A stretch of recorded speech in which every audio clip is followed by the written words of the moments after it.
सक्छन्। तर यो नियमावली बमोजिम हुन्छ, नियम अनुसार अगाडि बढ्छ।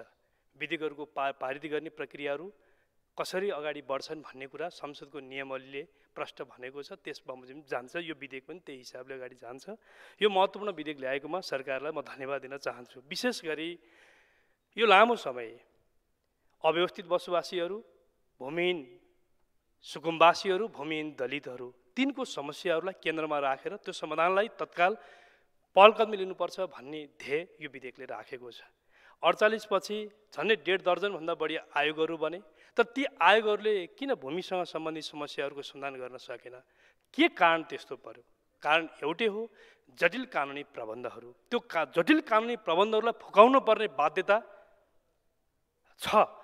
त्यस कारण सरकारले केही कानुनी प्रबन्धहरू, विशेष गरी भूमिसँग सम्बन्धित ऐन 2021, राष्ट्रिय निकुञ्जसँग सम्बन्धित ऐन 2029 र राष्ट्रिय वनसँग सम्बन्धित ऐन 2076 लाई केही चलाएर ल्याएको छ।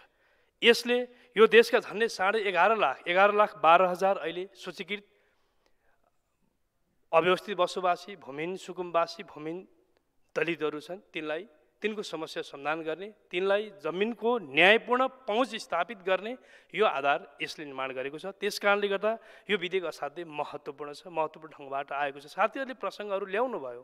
यो विधेयकले कहीँ कतै पनि छलफलमा यहाँले उठाएको जस्तो हामी पनि सुनिरहेका छौँ।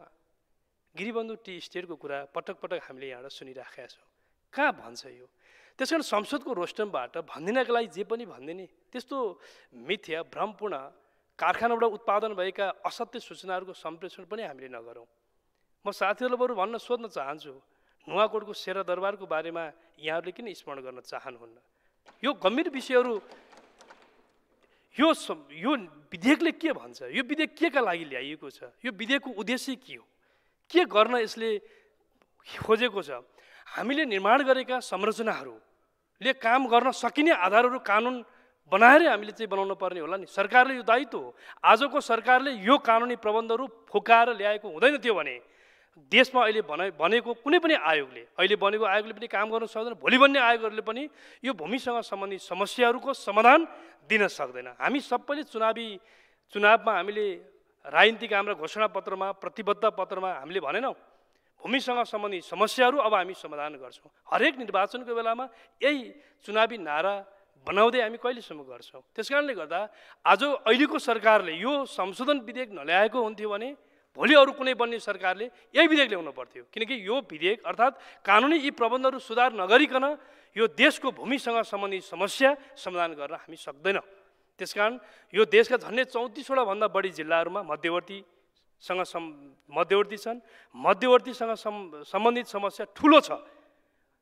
50औं वर्षदेखि 70औं वर्षदेखि बसोबास गर्दै आएका नागरिकहरू, आवत कमत गर्दै आएका नागरिकहरू 2052 सालमा सरकारले घोषणा गरिदिएको मध्यवर्ती व्यवस्थापन नियमावलीको कारणले गर्दा हिजो बनेका आयोगहरूले भूमिसँग सम्बन्धित समस्या समाधान दिन सकेन। त्यसकारण त्यो चिजलाई पनि फुकाएर, परेका गाँठोहरूलाई कानुनी हिसाबले फुकाएर सहज गर्नका लागि ल्याइएको यी विषयहरूलाई सकारात्मक ढङ्गबाट लिनुपर्छ र यसलाई सरकारले यो शीघ्र यसलाई पारित गरेर जानुपर्छ। सरकारको जे पहल कदमी यसमा रहेको छ, म सरकारप्रति हार्दिक आभार व्यक्त गर्न चाहन्छु। समयका लागि धेरै धन्यवाद छ। सामान्य सभामुख।